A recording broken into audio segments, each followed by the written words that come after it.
Hello everybody, this is Steve from Old Boy Moto.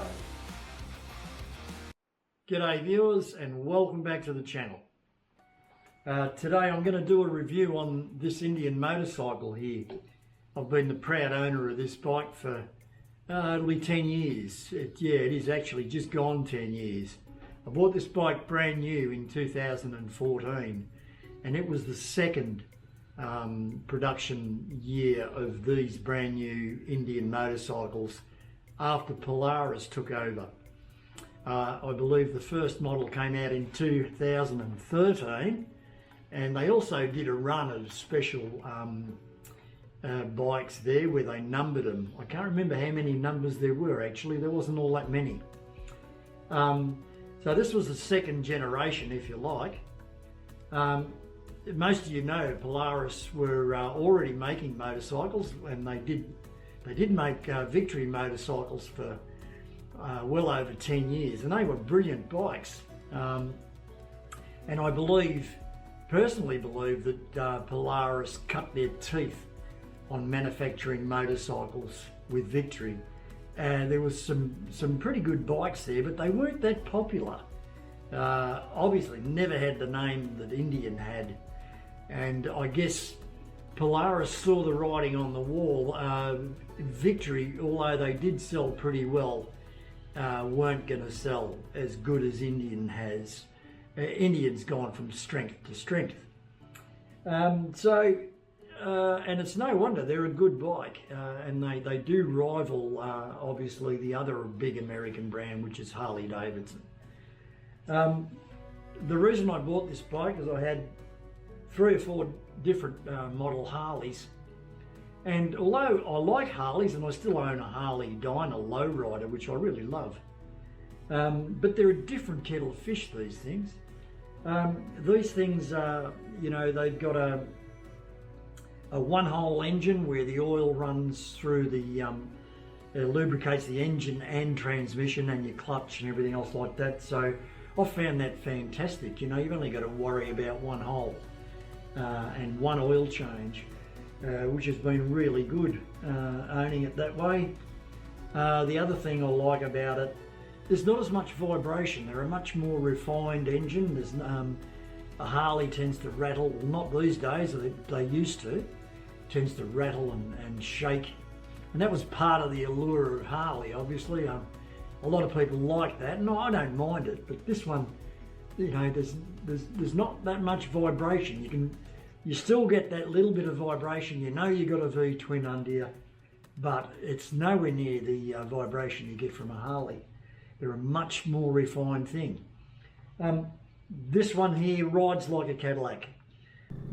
Well, here we go, guys. I've just come out of the driveway and we've got the sun out. It's not that warm, it's 12 degrees, so the dash is telling me. So here we are anyway, we're on the bike and going to go for a bit of a ride. And I must remember just to take it easy because I've just put a brand new front tyre on it and it's still not scrubbed in, as they say. So I'm just going to do a few little slow turns on it just to get it scrubbed out a bit, you know, because it's brand new and they can be slippery. They've sort of got like a waxy sort of coating on brand new tyres. Anyway guys, I just thought I'd give a rundown on this bike. So yes, after 10 years, I guess there's not many people that keep bikes for that long. You know, bikes sort of get turned over a fair bit, especially if you don't like them. But I really love this bike and that's probably why it's been in my possession for 10 years. What can I say? Well, a little bit about Polaris. You know, they took the brand over in 2011 and got to work on it straight away. Basically they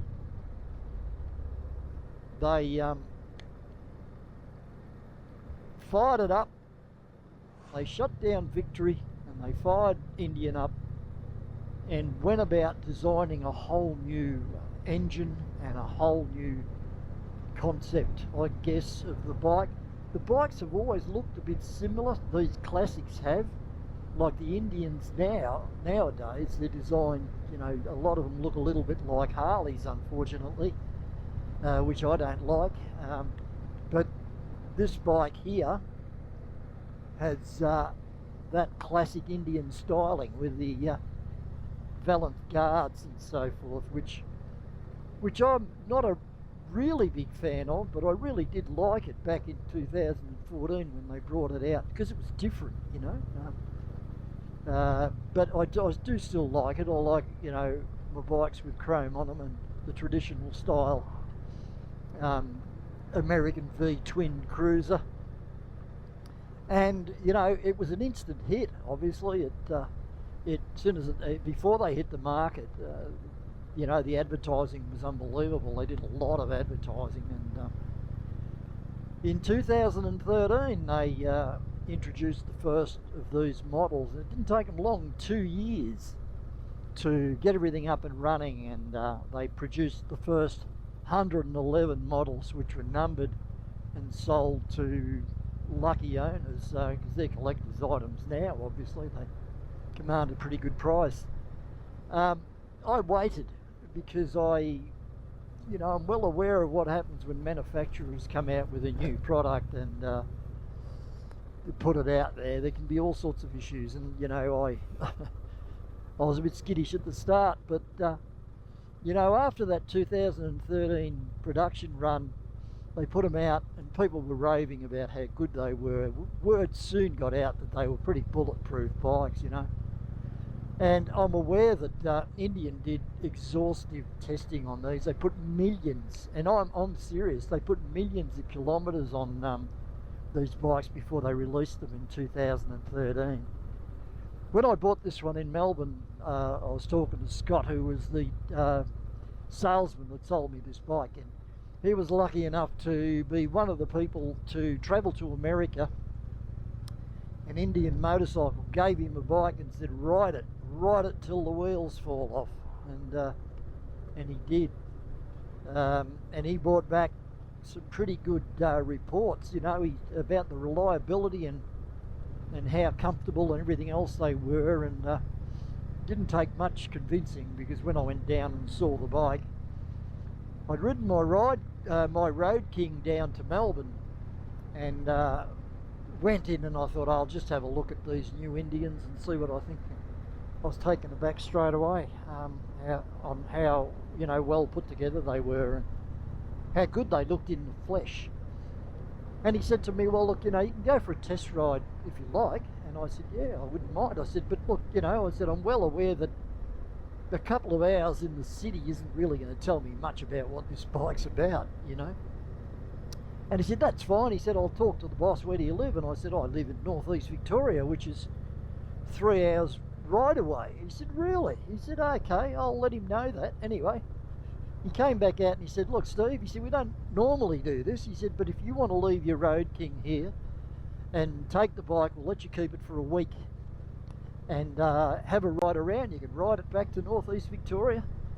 You know, that's 3 hours on the Hume Highway each way, and then ride it to work and do whatever you've got to do. This is a demo model we were talking about. Yeah, they had demos there at the time. I couldn't believe it. I thought, I really haven't got much to lose, you know. So I did that, and I took the demo bike home, and oh, look, you know, by the time I got halfway home, I'd realised, you know, the discrepancy between my Road King, which is was a stock Road King. The discrepancy in comfort and suspension and all that was chalk and cheese.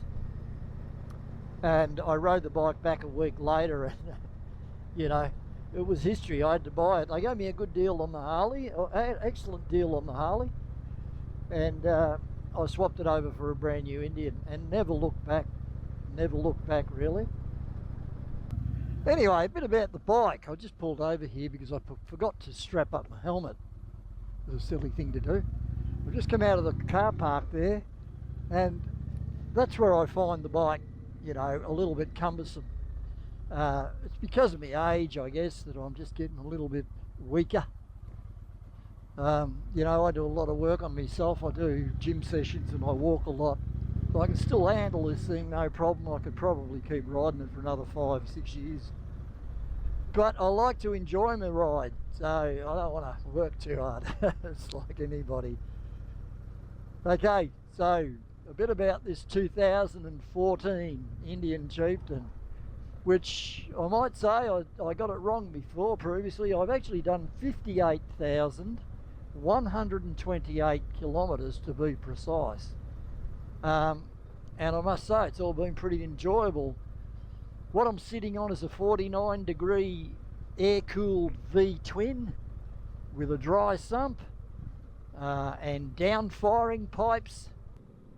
So here I am on 60 Ks. I don't know if you can see that. I'm in 6th gear, which is top, and I just turn it on. Look at that. She just pulls away like nobody's business. No change down. Effortless, absolutely effortless. Now you try that on a Harley, it's not going to happen. You'll need to go to either 5th or 4th, unless you want to get the shit rattled out of everything. I'm not getting angry, I'm just getting a bit excited. I love this bike, you know, I just love it because it's just all together in that respect. You got the big 300mm discs on the front, both of them, plenty of bite in them. There's ABS, there's all that. I can't say the back brakes is good, but it's there. I've spent good money on good brake pads, and that's made a lot of difference on this bike. Spend your money on brake pads, you can't go wrong, because it's the cheapest way to upgrade your brakes. Yeah, so apart from the comfort, the ergonomics are really good. You know, well, which is part of the comfort. I tend to equate comfort to how well the bike's sprung. And as you can see, you know, I'm cruising along at me 100 Ks. There's no, you know, there's no sharp rattling or banging or anything like that, you know. As you can tell in my voice. You know, usually when I'm on the Harley, if I'm doing a review on the Harley, I'm like that. Yeah, so the ergonomics is beautiful. Now for a 5'8", when I bought this bike, Scott said to me, he said, "How tall are you?" I said, "I'm 5'8". He said, "This bike was built for you?" I said, "Bullshit." He said, "No, it was." He said, they went off a 5'8" rider. So you could go to at least, you know, anything up to 6'4" or whatever. And even if you were 5'2", you felt pretty comfortable on it because it's got a low seat. But for me, it's absolutely perfect. You know, have a look at my arms. They're just at the right angle. Everything's there. I can reach to the dash, do whatever I wanted to do. Most of your controls are all on the switch blocks, except for one annoying factor is when I want to put the driving lights on, I need to reach over here and give that a push. That's a bit of a, you know, pain more than anything else. I don't know why they didn't incorporate it on the switch block. While I'm on the subject of the lights, even these H4s are really, really good. Look, you know, they're head and shoulders over a lot of bikes.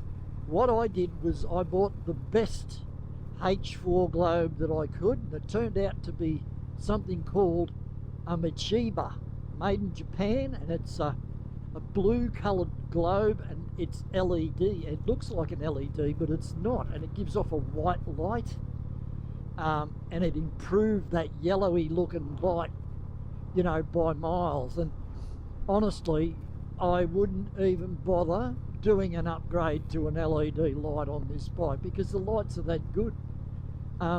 The driving lights are good. They light up the side of the road. Again, I put a good quality Michiba light in there. I think there's a H7 in the driving lights. There's two of them, one on each side of the fairing. And with the big H4, the 7-inch H4, not a problem at all. You know, I've even been blinked by oncoming traffic on low beam with these Michibas in them, and that's saying something. So very happy with the lights on it. Now, probably the crown jewel of this bike is this windshield. A lot of people said they experienced buffing. It's probably because they're a taller rider. You know, me being 5'8", I sit perfectly behind this screen. If I want to look over the screen, all I've got to do is push a button. and as you can see, the screen's slowly going down. I'm now looking over it, and look, that was one of the biggest things for me. I hated not being able to adjust the screen on my Road King. I did have a detachable screen, and I can remember actually having to cut it. I went through the tutorial on how to cut this Perspex, and I cut it and shaped it so it was perfect for me. But that's where it stayed, obviously, not like this one where you can just push a button. It's a motorised screen, and I got me, you know, me face in the wind at the moment, and if I want to get out of the cold, I just push the button and up she goes. And I just love that about this bike. It's just so good. You know, a lot of people have gone to the I forget the name of them now. Oh God, sorry about this, but they're like a wave shaped screen. Clockworks, that's it. Clockworks Wave, and they're a little bit wider out here. They've sort of got fins, and the top of the screen's got like a lip in it, flips it up, and I think for taller riders that would be the way to go. Yeah, so a little bit about the dash. Look, I'm not, you know, I'm not over the moon with the dash. I'm thinking it could have been a bit bigger.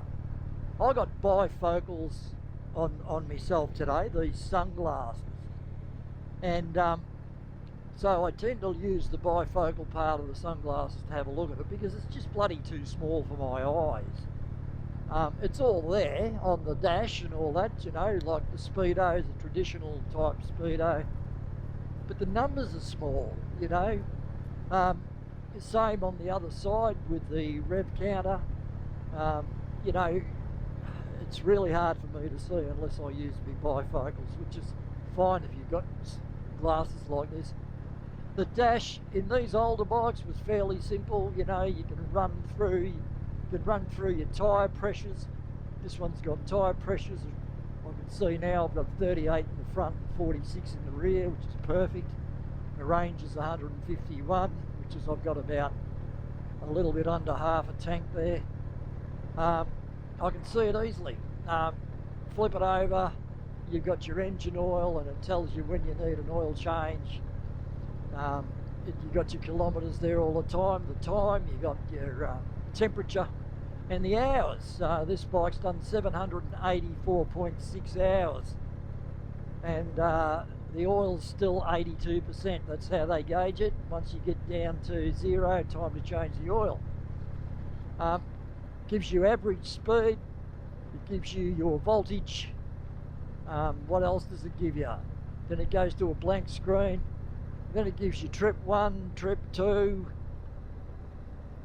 and then you can get your mileage. So, you know, your average, getting 5.3 litres yeah, to the 100 at the moment. You can get your instant. You know, as you twist the throttle, it gives you your instant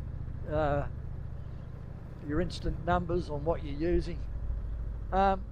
Yeah, so, and then just back to your normal screen. I usually keep it on the tyre pressure one, because if I get a puncture, it'll come up, you know, that my tyre's flat or whatever. So very simple, rudimentary.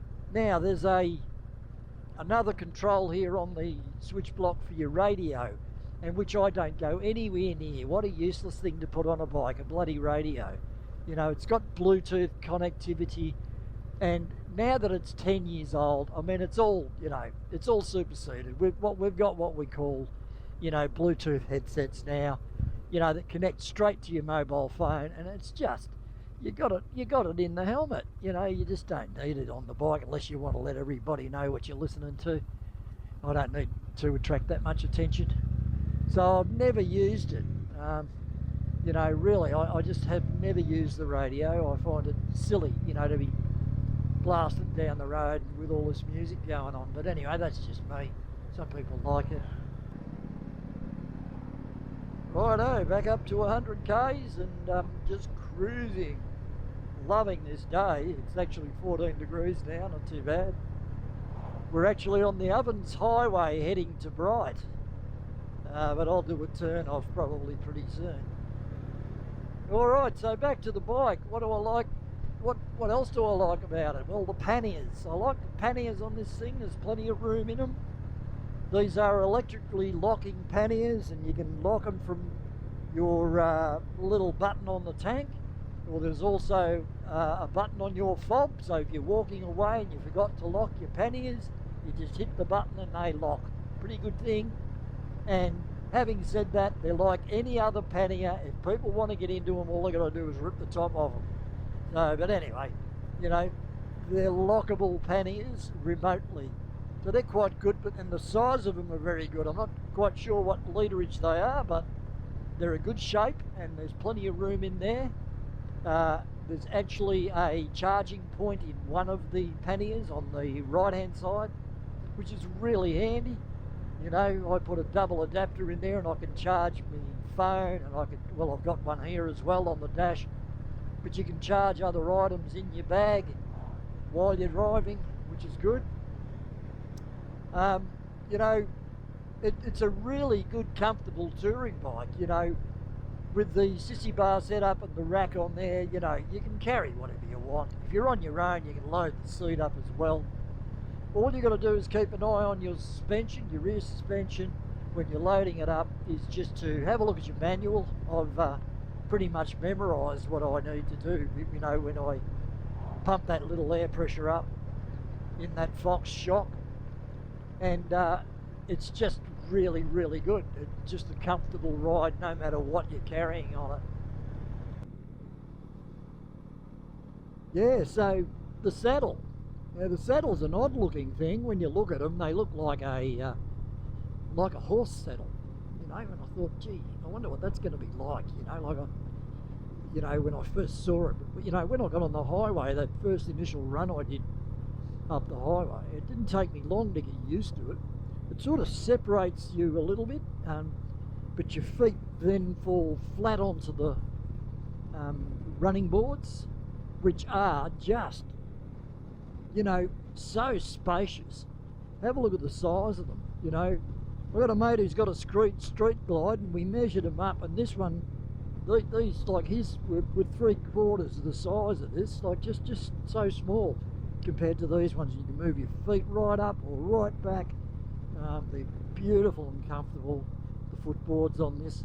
But the seat, didn't take me long to find my position in the seat. Now I've probably worn it in, you know, with me butt, and now I'm just planted in it. I don't have to move around. You know, I've been on bikes where I've been that uncomfortable, where you just keep moving around and you can't find a spot, you know. That's shocking when that happens. With this one, no, absolutely bang-o, straight in, and now that it's worn in, it's probably even more comfortable than when I first got the bike. Alright, so as I'm riding along, it's a pretty cool day, and not really feeling any heat off the engine, but that does change when you heat up and you're just sort of crawling around in traffic. When I first bought this bike, I thought, what have I done? Because they've got a catalytic converter just sort of sitting under your leg there. The rear cylinder gives off a lot of heat, you know. A lot of people remove that catalytic converter, but what I've done, I haven't removed it, the bike's still stopped, but what I've done is I've wrapped the pipe where the heat was coming off. I've wrapped it with fiberglass wrapping, you know, the stuff that you do exhausts with, and that's made a hell of a difference. It really has. Without touching the catalytic converter, it's knocked a lot of heat out.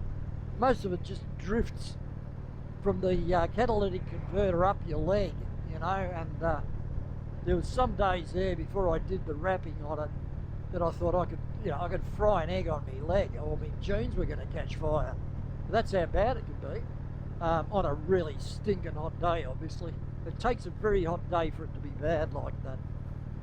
So that was one thing that I found when I first bought the bike, and I did something about it straight away. So that's been wrapped up properly, and it's been there ever since. You know, with the proper stainless steel tyres and everything else like that, it's never been a problem. So that's reduced the heat a lot.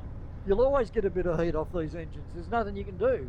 You know, the Harleys are the same. Any air-cooled V-twin is going to give you some heat.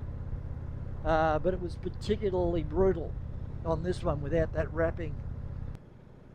So the other thing I did with the bike was I got on the forums, as I sometimes do, to see what people are talking about, the Indian forum, and it was an American one, and they were talking about the inadequate cam chain tensioner that was designed for this 111 engine, for these earlier ones. There was an upgrade put in them in 2019, and obviously still to fit the 111 engine cam chain assembly, and it was a pretty cheap upgrade. It was $100. This was before Indian prices and every motorcycle prices in parts went up. I decided to get it, and I did, and it's just for peace of mind. You can't tell that. You can't tell the difference really. It's just that it's a stronger, beefier cam chain tensioner. And actually, when I bought it and pulled the old one out, I put them side by side, and you can actually see the difference. The 2019 cam chain tensioner, much beefier, much more spring in it, and it'll probably do the job a lot better. Yeah, so another thing I found was that after a few Ks on the bike, when I first got on it, I started to hear this little squeaking going on. It was like a chirp more than a squeak, and traced it back to the pulley, the rear pulley, because these are belt driven obviously, and got on the forums there again, and everyone was complaining about them. And so I think in 2017 they redesigned the pulleys on these bikes, and apparently, I'm not 100% sure, but that took care of the chirping. One guy got on the forum and said, yeah, they got rid of the chirping, but now there's squeaking. So I thought, oh well, there's probably not much point upgrading it. Now what I did was, because I'm a bit of a tight ass too when it comes to spending money, there is a product on the market called dry lube. For God's sake, don't go putting oil on your belt or something like that. It'll rot it out and it'll probably slip. But this dry lube instantly fixed the problem. And all I do is I put a little bit on it every now and then, just a little smear, and it runs across the belt onto the pulleys, and it just stops the chirping. And it's worked like that for years. Well guys, as you can see, I'm not very annoyed by much on this bike, and that's the whole thing. When you buy a motorcycle, you really don't want to be annoyed by a lot of shit. That's what puts you off the bike, and like the only thing that does annoy me is that I'm not as physically capable of riding this thing the way I used to at low speed. Well, anyway guys, I'm going to wind this up. So what can I tell you after 10 years of owning a 2014 Indian Chieftain? Well, it's been absolutely enjoyable, and I must say I've had nothing go wrong with this bike, and that says it all. If there's anything to be said, that I haven't had anything go wrong with it. All I've done is service it, put tyres on it and a couple of batteries, and I haven't had to upgrade anything. This is the thing, when I had my Harleys, all I was doing was upgrading stuff because it just wasn't up to scratch. What does that tell you? That this thing came straight out of the box with, more than adequate suspension, beautiful suspension, nice chrome, all that sort of stuff, beautiful brakes, retractable windshield, comfortable seat. Just everything was already there and already paid for in the initial price. Try doing that with a Harley. You're not going to do it. I'm not saying Harley's is shit. I've got one, for God's sake. But what have I done with that one? I've had to upgrade everything, to get it, reasonable. and which is what most people do. And the other thing is, people enjoy it. You know, me, I don't enjoy spending money so much. But you know, that's about it. That's all I can say. Straight out of the box, you're going to get what you want if you know what you're looking for in an Indian. Anyway, guys, stay well, stay upright. Thanks for watching the review. We'll see you in the next video. God bless. Bye for now.